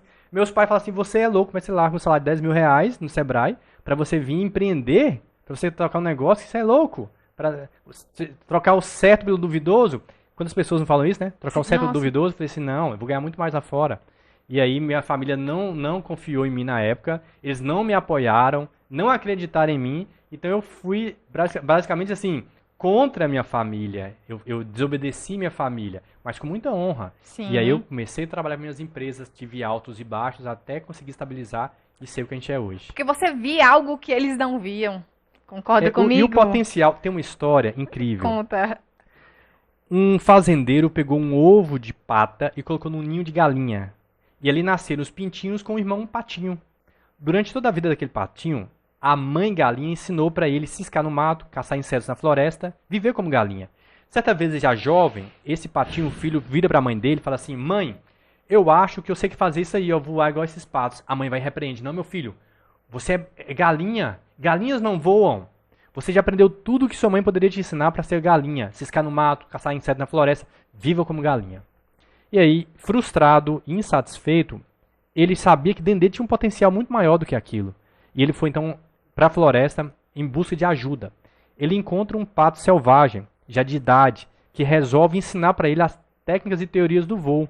A teoria ela é simples, mas a prática de voar requer muita coragem e comprometimento. E esse patinho, filho, todos os dias ia para a floresta, aprender as técnicas, voltava para sua casa, ia e começava a aplicar aquela técnica de voo. E certa vez ele volta para sua casa já voando alto igual os outros patos, surpreendendo seus irmãos e todos seus familiares. Eu cheguei a arrepiar. E o grande ensinamento dessa história é que aquele patinho filho, ele sempre foi grato aos ensinamentos da mãe galinha. Porque agora ele é melhor que os seus irmãos, porque ele sabe voar, sabe viver como pato e como galinha. E é melhor do que os patos, porque ele sabe viver como pato e como galinha. Então ele é um ser assim muito evoluído. Exatamente isso que é o sentimento de muitas pessoas. Às vezes você tem um sentimento dentro de você, assim, eu posso ir mais. E muitas vezes você não busca recurso para fazer isso. Fica preso no ambiente familiar, em crenças familiares. E você não é mais criança. Hoje você já é um adulto que pode você vencer essas crenças familiares. Inclusive, isso aí que você falou, nós até vivemos assim, a gente, por exemplo, o podcast, vamos criar um podcast? Vamos, mas vamos anunciar quando estiver pronto? Mais ou menos assim, não é, amor? Foi. Então a gente não fala nada, os próximos passos que a gente vai dar justamente por causa disso aí. E falando sobre, você falou aí sobre modelagem, né? Qual o seu mentor? Você tem mentorados, mas quem foi seu mentor? Eu tive 2 professores da minha faculdade, é o Bizuca, que é o Bezamar de Souza Neto, e o Jano Caetano. Esses 2 caras foram, assim, papas na minha vida, sabe? O Bizuca, ele é um cara muito empreendedor, trabalhava com matéria de empreendedorismo. Ele chega pra mim e falou assim, Everton, eu tenho uma incubadora tecnológica aqui, eu preciso de alguém para dar treinamento para as artesãs, para o pessoal que faz costura. Você tem interesse? Na hora eu aceitei. Claro, professor, o que eu preciso fazer? Você vai para Brasília e vai para Belo Horizonte, recebeu um treinamento de jogos de empresa e vinha aplicar jogos empresariais para eles aprenderem a trabalhar custo de produto, trabalhar gestão de produto, vendas, RH. Eu falei, show. Peguei, então, tirei uma semana de folga no meu estágio e fui para Brasília e para BH receber esse treinamento. Volto e começo a aplicar. E aí ele falou assim, nossa, bacana, gostei, então agora eu gostaria que eu aplicasse isso na minha pós-graduação, dos meus alunos. Então esse cara, ele me jogou no mundo, ele foi a águia que me jogou pra frente. E eu era muito tímido naquela época ainda. Em 2007 eu perdi minha timidez, e eu tentando vencer essa timidez ali, mas quando atrás dos jogos, eu escondia atrás dos jogos, eu aplicava, e ele me deu essa alavancagem na minha vida. Ele me treinou para ser consultor, ele me treinou para ser instrutor. Aí eu vou e entro na Associação Comercial de São João del Rei, onde eu comecei no estágio ganhando R$250. E ali o pessoal falou assim, Everton, você vai contratar os palestrantes, você vai fechar a turma, você vai preparar o lanche, você vai limpar a sala, você vai imprimir a apostila para poder ganhar R$250. Tá bom, é o aprendizado da minha vida. Fui e comecei então a trazer palestrante, eu pagava 7 mil para palestrante e ganhava R$250. E ele vinha. E eu pensava assim, cara, eu sei vender. Eu sei organizar o evento, eu sei organizar o curso, eu só não sei ainda dar palestra. Isso é faculdade, estudante. Quando eu formo em 2007, que eu conheço a PNL, eu falei assim, nossa, conteúdo agora eu tenho. Eu não tenho mais timidez. Eu tenho agora os dois lados. Eu sei vender, sei fazer e sei fazer a palestra. Dominou o Brasil! Aí foi aí que deu um grande salto na minha vida. Eu falei assim, nossa, agora eu consigo fazer tudo. E tem pessoas que não querem passar pelo staff, não querem limpar chão.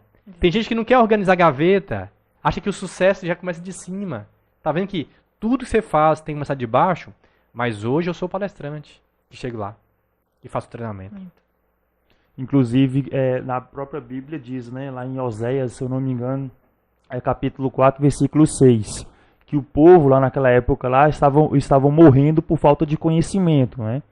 Seria mais ou menos por isso que 1%, não sei se já é 2%, que domina o mundo, né? A 1%. Maioria das pessoas, elas não querem buscar por conhecimento.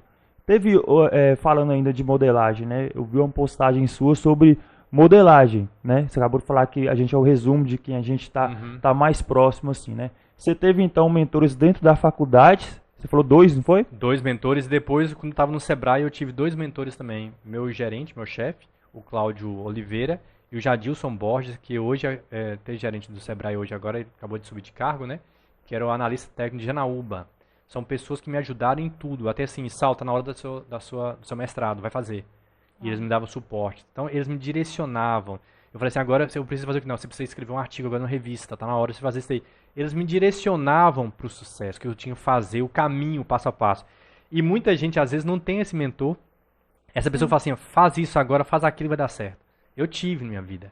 Hoje eu mentoro muitas pessoas. que eu falo assim, o caminho é esse aqui, vai, segue que vai dar certo. Hoje tem muita gente que eu ajudo.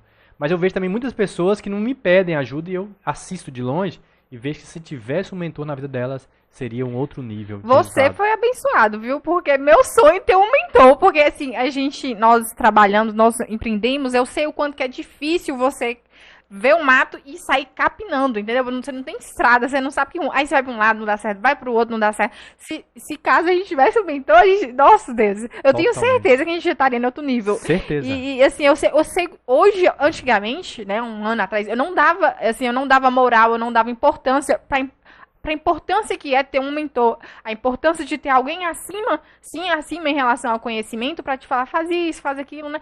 Alguém que chegou onde você quer chegar. É muito importante você ter essa conexão para quem quer ter essa pessoa, porque senão com o mentor você demora o quê? 1 ano, 2 anos, mas seu mentor é 10, 20 anos. Certeza, exatamente. Entendeu? E quando eu saí do Sebrae, eu tive um grande mentor agora fora do Sebrae, que é o Pablo Palcar. Eu fiz uma live com ele sobre a questão de emagrecimento, de dieta saudável, tá tendo no meu Instagram. E o Papauká, ele me ajudou a sair do Sebrae e enxergar um outro lado da moeda. Eu fui fazer parte de um grupo de mastermind dele em São Paulo. Olha que louco, né? O mastermind, hoje a gente paga 20 mil reais para fazer um final de semana com eles, ter acesso a esses caras, esses mentores. Top. 20 mil reais. E tem pessoas que não estão dispostas a pagar esse valor para ter esse mentor. Mas acaba que a gente volta em um curso, a gente recupera esse valor em um curso, em um treinamento. Então, quando você investe em mentoria, em conhecimento, que o mentor catalisa, ele diminui seu tempo de guerra, né? Ele facilita seu acesso, aí você vê o que vale, quanto que vale um conhecimento. Muitas pessoas me perguntam assim, sabe por que PNL é tão cara? Por que fazer uma formação em PNL é tão cara? Porque o ganho que você tem depois é muito grande, é enorme. Então, vale a pena o investimento, sabe? Pode. Mas e se uma pessoa que está assistindo, moradora aí, sei lá, uma periferia, né? Mas ela tem uma mente mais avançada ali, porém ela não tem acesso a esse tipo de pessoa, a empresários, ou até mesmo outras pessoas que têm a mentalidade mais avançada. O que ela poderia fazer? Livros. Livro trabalha muito. Olha, você fica interessante. Vamos falar de livros, né? Eu faço isso. Ó, quando criança, a gente assistia desenho animado. Quem era o rico da história? Sempre o do mal. O do bem era pobre. Tá. Aí você vai pra poder fazer um Enem. Faça uma declaração de pobreza, pra você poder mostrar que você é pobre e você não pagar Enem. Vai entrar na justiça lá, algum processo judicial. Faz uma declaração que você é pobre pra você poder não pagar nada na justiça. Uhum. Aí você vai na religião, o pessoal, não, os ricos não entram no reino do céu. Mas na mesma Bíblia está escrito que Salomão pediu Deus sabedoria e ganhou riqueza. Jó perdeu tudo, depois deu tudo, inclusive a riqueza. Então é tudo uma questão de interpretação. Não é questão de... Mas só que desde criança a gente foi treinado para poder ser pobre. Nossa mentalidade. Beleza. Saulo, eu não tenho acesso a pessoas ricas.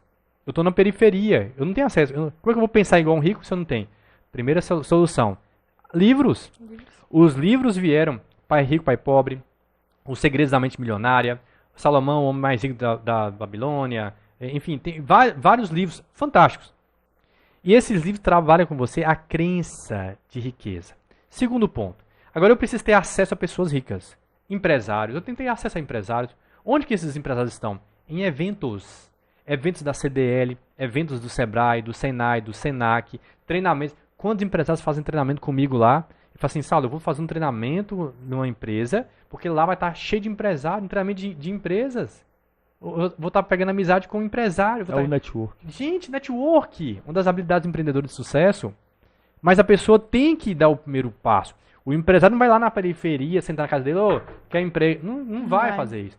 É essa pessoa que tem que ir atrás, tem que tentar ter acesso a essas pessoas. E essas pessoas são extremamente acessíveis. Principalmente para pessoas competentes. Onde que eu mostro minha competência? Em processo seletivo, em treinamentos, em cursos, em eventos, em palestras. É ali que você vai se mostrar que você realmente tem conhecimento e você é bom naquilo. Você vai se vender. Aí sim você consegue ir para outro nível. Saulo, livros, eu odiava ler. Criança, nossa, até eu formar, né? Eu não lia. Quando eu formei, eu li um livro, chama Casais Inteligentes Enriquecem Juntos. Gustavo Cerbasi. Gente, leiam, sério, leiam. Gustavo Cerbasi. A partir desse livro, nunca mais parei de ler. Nunca mais. E eu vi o quanto que eu amadureci mentalmente o quanto tem me ajudado a ver o mundo de forma diferente. E tem uma frase que eu falo assim, ó, normalmente as pessoas que estão ao nosso redor têm a mentalidade igual. A partir do momento que você lê um livro, você começa a ter a mentalidade do cara que escreveu. Você fala, caramba, nossa, eu nunca ia imaginar isso, entendeu? É tanto que nesse livro, Casais Inteligentes Enriquecem Juntos, lá eu vi um termo que é viver de renda, não, liberdade financeira. Sim. Eu falei, gente, eu quero isso. E assim, eu perguntava ao meu pai, minha mãe, ninguém ia saber sobre isso. Aí eu falei assim, não. E foi aí que eu falei, gente, né, que foi no meu serviço, que eu falei, gente, o que eu tô caçando aqui, né? Porque eu fazia as contas, não fechava as contas. Então, não. Aí foi esse livro que abriu as portas. Eu falei, nossa, eu preciso ler mais, eu preciso procurar mais, eu preciso crescer, né? Perfeito. Principalmente mentalmente, porque ler, eu tenho na pele que é o melhor caminho para quem não tem network e nem tem condição de pagar um curso, né? Para estar exatamente. Assim. E o mais incrível é assim, desde criança, se as pessoas aprendessem a guardar dinheiro, a juntar dinheiro, não querer comprar demais, sabe? Aí o pessoal fala assim, Sal, mas e se eu morrer? Se você morrer, você está no lucro. O problema é se você viver sem dinheiro, sem guardar nada. Esse é o problema. As pessoas estão, você vê como é que a mentalidade é tão errada do brasileiro. Se eu guardar dinheiro a vida inteira e morrer, não, cara, você não tem que preocupar com isso. Morrer já foi. Você tem que preocupar em você não guardar dinheiro e você viver. Esse você tem que preocupar. Porque você vai viver de quê? Vai esperar a aposentadoria quebrada do governo? Previdência pública tá quebrada? Ó. Mas você vai viver agora de... Quem vai aposentar hoje? Ué, a faixa etária de vida do brasileiro aí é de 72 anos. Daqui a pouco tá 80. Mas aí a aposentadoria vai ter que... Só vai aposentar quem tem 80 anos de idade. Ou seja, tem que morrer todo mundo depois de aposentar. Então, por quê? Tá quebrada a Previdência. Então, o que as pessoas têm que fazer hoje? Aprender a guardar dinheiro, a poupar dinheiro. Meu salário não dá mais, Saulo. Então, vai fazer renda extra. Renda extra. Então, vai trabalhar, ué. Vai trabalhar fazer renda extra. Mas é para pegar renda extra e comprar bolsa, sandália, sapato, tênis? Não. É para você guardar. Aprender a poupar. 10 anos poupando. Você tem uma liberdade financeira. Isso é até uma das regras do ouro, né? Lá do Homem Mais Rico da Babilônia. Sim, é poupar. Todos eles, até Napoleão Hill fala muito disso, né? O livro chama A Lei do Triunfo, um livro grosso, bacana de ler. Um caminho para poder você ter sucesso na vida. Acho que eu comecei a ler, só que acho que foi longo demais, eu não dei grande, conta né? não. Ai, vou pro próximo. Napoleão, Acho que foi esse aí mesmo. 20 anos de estudo, Napoleão Hill entrevista mais de 1.500 pessoas para poder identificar qual é o sucesso. As pessoas de sucesso na vida, qual é o caminho, o que eles seguiram. Isso é possível mensurar? É o Andrew Carnegie, que é um bilionário, que contratou Napoleão para fazer isso na época. E aí Napoleão Hill vai, então, e escreve esse livro e ainda tem uma filosofia de sucesso, né?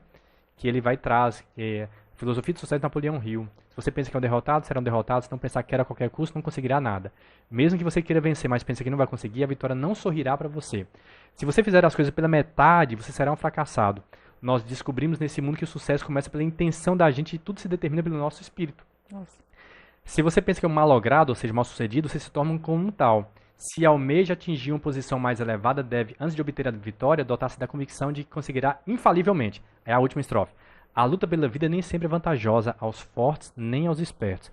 Mas cedo ou mais tarde, quem cativa a vitória é aquele que crê plenamente. Eu conseguirei, eu conseguirei, eu conseguirei. É uma questão de crença. E ele explica isso no livro, que as pessoas conseguiram é crença, é acreditar. Primeiro em si, depois não, vai dar certo. Busca mentor, o caminho é esse. Vou pagar o preço, vou plantar agora. Vou gastar dinheiro, não, vou poupar, que eu preciso disso futuramente. E aí vai, agora eu vou abrir minha empresa na hora de... Entende? Tem um caminho de sucesso. Tem que ser praticado, tem que fazer para dar certo. O sucesso deixa rastro, né? Os ricos deixam pistas. Mas alguma coisa, amor? Acho que aqui eu já encerrei. Já encerrou? Eu quero perguntar. Sensacional, aqui, respondeu tudo. Tem mais duas. Bem interessante que eu vi lá no seu conteúdo, tá? Eu vi lá no seu conteúdo o seguinte, nas suas postagens, que é impossível não comunicar, correto? Perfeito. Eu creio que você estava falando sobre linguagem corporal. Também. Facial. Sim, tudo. Dá para dar uma... É porque a comunicação hoje não é só verbal. Nós aprendemos na escola, a vida inteira estudamos só comunicação verbal. Gramática, interpretação de texto, que representa 7% da comunicação, segundo Albert Mehrabian. O que ele fala? 7% é verbal, é palavra. Mas 38% é tom de voz. Não tem palavra, mas tem significado. 55% é leitura corporal da comunicação tete a tete, frente a frente com outra pessoa. Gente, mais da metade da comunicação então é corporal. Nós nunca tivemos uma aula de leitura corporal na faculdade, nem na escola, no ensino médio, nada. E hoje, no Brasil, nós temos 2 idiomas oficiais no Brasil. Todo mundo conhece o português. E o segundo idioma oficial do Brasil é Libras. É um idioma oficial. Que brasileiro sabe falar Libras? Raríssimos. Só que a Libras é leitura corporal. É você aprender. Então, a comunicação nossa, mais da metade, é leitura corporal. E aí você comunica através do seu corpo, antes mesmo de verbalizar. As pessoas estão tão focadas no verbal que esquece. Aí você está numa loja e atendendo ali e passa um amigo, ô, prosa ruim, tudo bem, cara, sumiu e tal. Você acabou de xingar ele. Mas por que não se importou? Porque a palavra, a expressão prosa ruim, você está xingando ele. Mas por que não importa? Por causa do tom de voz que é mais forte que a palavra. Então, primeiro ponto. A palavra é importante? Sim. A palavra vende, comunica muito.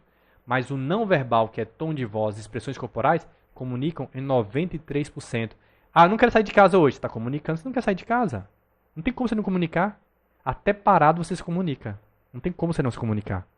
Agora, o ponto é, o que eu posso fazer para poder aprender a leitura corporal? Aí você começa então a comunicar com as pessoas em um outro nível. Aí no rapó, eu sei se durante a venda essa pessoa vai ou não fechar comigo.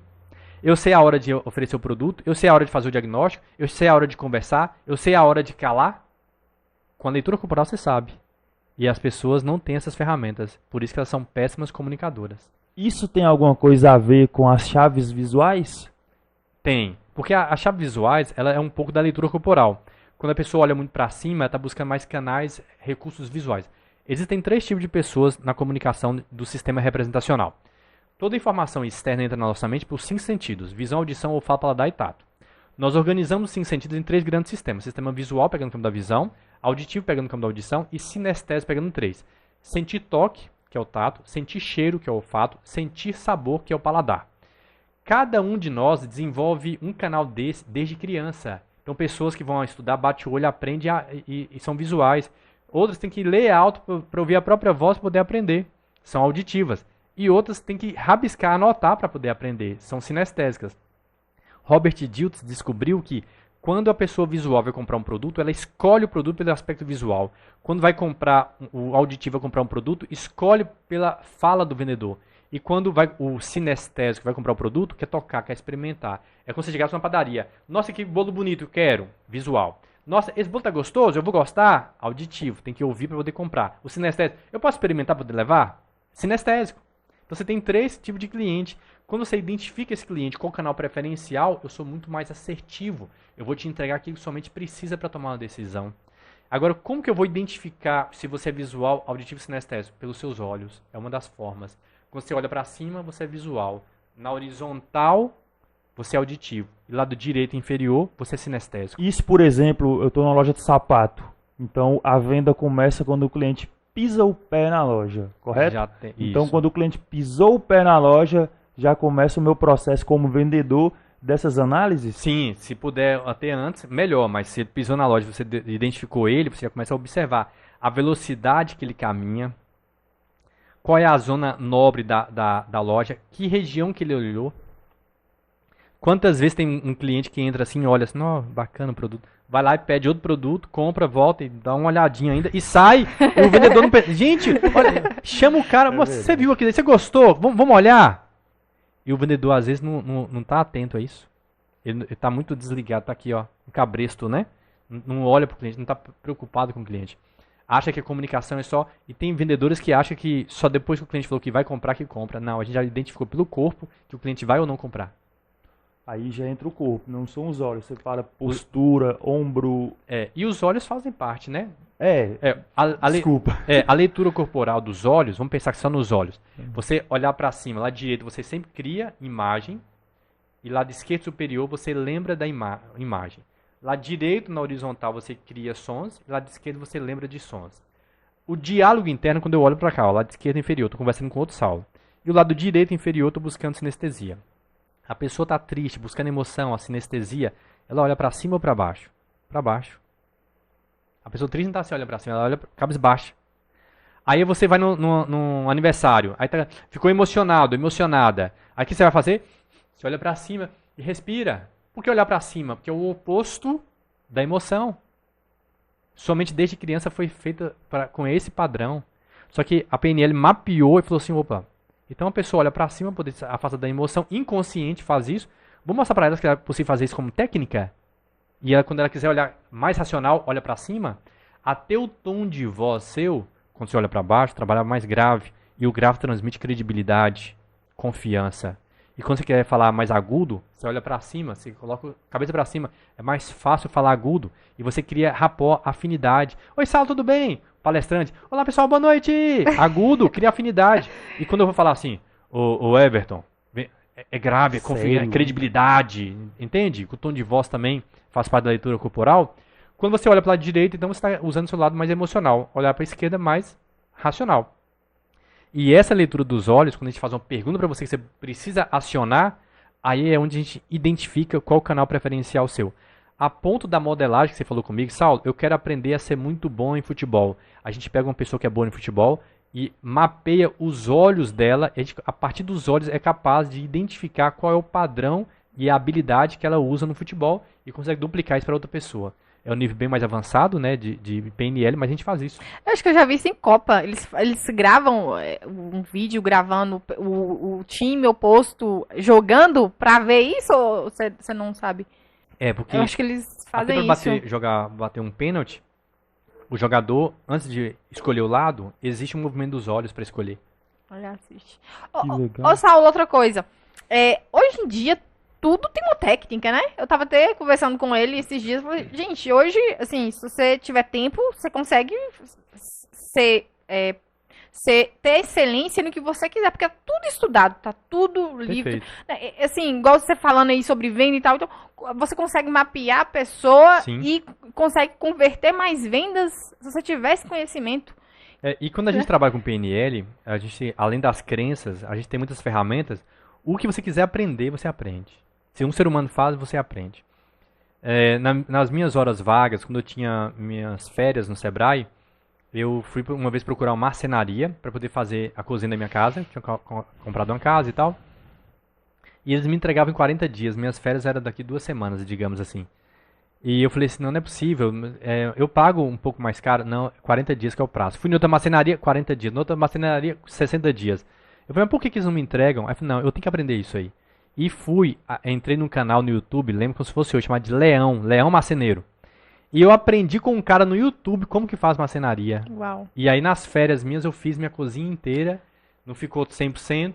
Sim. Aí depois eu continuei fazendo móveis e mais móveis, painel, tal. Hoje minha casa toda eu fiz. Uau! Você vê, qualquer pessoa aprende a fazer móveis. Que legal. Aí hoje eu quero aprender um idioma. Eu consigo aprender em 6 meses. Eu tenho a ferramenta para isso. Vou precisar? Então vou aprender. Eu quero desenvolver uma habilidade que eu preciso. Eu consigo desenvolver essa habilidade. Eu preciso ler um livro em 2 horas. Eu consigo as ferramentas para poder isso. A PNL traz ferramentas para vocês aprenderem a fazer isso. Então vocês são capazes de fazer o que vocês quiserem. Aprender o que vocês quiserem. Eu queria até te perguntar sobre o seguinte. Talvez a pessoa que está assistindo e ainda não tem uma condição é uma consulta, é uma consultoria? Como? Tem a consultoria individual, tem treinamentos individuais, grupais. Isso. Como que ela explica para as pessoas, né? Como que ela consegue organizar em sua mente passado, presente, futuro, já que a nossa mente não consegue distinguir quem é quem ali. Perfeito. Vamos lá. Sua mente ela é atemporal. Se você lembra de algo que aconteceu há 10 anos atrás, você chora como se fosse acontecendo agora. Por um lado é ruim, por outro lado é bom, porque esse recurso pode usar a seu favor. Então se você tem um trauma que aconteceu há 10 anos atrás, e você lembra desse trauma, e é como se estivesse acontecendo agora, você pode dar um novo significado a ele agora. Olha que incrível. Só que nossa mente, por uma questão de sabotagem que a gente fala, o objetivo da nossa mente é poupar energia. Quando a energia sua acabar, você morre. Por isso que um defunto você toca, tá frio. Acabou a energia, acabou o calor. Beleza. Sua mente precisa poupar energia. Correr, caminhar, falar ou pensar, gasta energia. Se sua mente pensar no presente, ela vai gastar energia, você vai fazer. Mas se você somente levar você a pensar, preocupar com coisas do futuro, ou sofrer com coisas do passado, você não vai fazer nada. Você vai ficar só na sofrência. O que o coach faz hoje? O coach usa muita ferramenta da PNL. Para quê? Para levar as pessoas a pararem, aprenderem com o passado, programarem o futuro, mas pensarem no presente, que é aqui o tempo que você pode fazer alguma coisa. Amanhã você não pode fazer nada ainda. O passado você não pode fazer mais nada. Então, o desafio da PNL é levar você a pensar no presente e fazer você agir. O que você pode controlar e mudar a sua vida é o que está aqui na sua frente, é o hoje, é o agora. Quais ferramentas eu preciso para isso? Então, a questão do tempo é dessa forma que funciona. Aprender com o passado, planejar o futuro, pensar no presente e agir. Fazer algo a seu favor. Saulo, eu não sei o que eu tenho que escolher. Eu estou na dúvida. A decisão, o que você escolher, não interessa. O mais importante é você escolher. Eu estou na dúvida se eu trabalho numa empresa X ou numa empresa Y. Qualquer uma. Estou na dúvida se eu abro uma lanchonete ou se eu abro uma padaria. Qualquer uma você vai abrir vai ter sucesso. Porque depende de você. E se eu errar, não tem erro. Se você escolheu abrir uma padaria, você vai fazer por onde esse negócio dar certo. E você vai tentar até dar certo. Não é tentar para ver se vai dar certo. É até dar certo. Se abrir a padaria, você vai fazer até dar certo. Então, tudo na vida, se você vai com essa cabeça, essa mentalidade, eu vou fazer até dar certo. Aí você prospera. Mas fazer para ver se dá certo, não, aí não flui. Desde quando você chegou aqui, eu percebi que você mantém um padrão de comportamento, sabe aquela oscilação de humor, tom de voz. Eu percebi que do momento que você entrou até agora, você mantém uma linha neutra, correto? Aí eu queria te perguntar o seguinte, quando você saiu do Sebrae, correto? E foi lançar seus empreendimentos, você já falou que não teve uma linha reta, né? Mas uma linha reta que eu te perguntei no físico, nos negócios, certo, no mercado. Perfeito. Agora, emocional. Você quis desistir, quis voltar para trás, chorou, alguma coisa assim? Gritou. Meu Deus, socorro! Você é coração de pedra, né? Você conversando aqui, você conversa de uma forma tão serena, né? Você percebeu isso também? Sim. Que parece que é fácil. Eu sei que existe muita ferramenta aqui comigo, né? Até porque eu fui modelado, eu fui treinado para palco, para oratória. Aqui por causa do microfone também, eu tô mantendo um padrão para poder manter, você não tem problema depois de oscilar lá, né? Na edição, edição de vídeo. Ele sofre comigo. Mas numa palestra, por exemplo, a oscilação ela é muito importante, né? Numa palestra com microfone, com algumas técnicas de fala, até para você interagir o pessoal na oratória. Mas enfim, eu sei hoje que a gente tem um controle emocional muito forte. Algumas pessoas falam, você é tão frio. Eu não sou frio, eu sou uma pessoa que tem emoção. Eu sou uma pessoa que tem raiva, sinto raiva, eu tenho ciúmes, eu sinto felicidade, eu sinto tristeza, eu sinto. Quando você exclui esses sentimentos, você atrai eles. Se eu excluo os meus ciúmes, eu vou atrair pessoas ciumentas na minha vida. Se eu excluo a raiva, eu vou atrair. A grande questão e a inteligência emocional que a gente desenvolve em nós é o quê? Eu posso sentir raiva. Eu posso falar com você que eu tô com raiva. Vocês dois brigaram. Você chegou pra... Daniel, eu tô com raiva de você. Tô com raiva de você, você fez isso. Ela não vai dar piti. Piti é coisa de criança. Ela não vai brigar, deitar no chão e rolar. Quem está com raiva e rola no chão é criança. Nós somos seres adultos, racionais. Mas também não precisamos excluir nossa raiva. A gente pode sentir raiva e expressar a raiva de maneira adulto e ser humano. Que existem 3 cérebros. Reptiliano, réptil, age, agride, bate, foge. Límbico, que são os animais mamíferos que têm emoções. Cachorro adulto, tem emoção. Tem sim, só não é racional. E o ser humano é o único que tem o neocórtex, que é o que pensa. Se nós temos o privilégio de pensar, por que não usar isso? E a PNL traz exatamente isso. Tudo que vocês fazem de maneira inconsciente, vamos trazer para a consciência, vamos pensar sobre isso. E vamos agir como seres humanos racionais. Então, se eu terminei um relacionamento, eu preciso sofrer hoje, eu vou sofrer hoje. Amanhã, qual o novo significado? O que eu aprendi com esse relacionamento? Eu não vou morrer por causa disso, eu tenho maturidade disso. Eu não vou dar piti, vou ficar riliando, gritando, chorando igual uma criança, que eu já sou uma pessoa adulta. É o que eu tenho que tirar um aprendizado disso e seguir a vida. Percebe? O que as pessoas é muito comum. Pessoas com 40, 50 anos de idade, dando piti, coisa de criança, mas a gente vem e fala, existe uma criança ferida aí dentro, precisa ser tratada. É só tratar uma criança ferida. E aí você resolve esse lado da sua vida.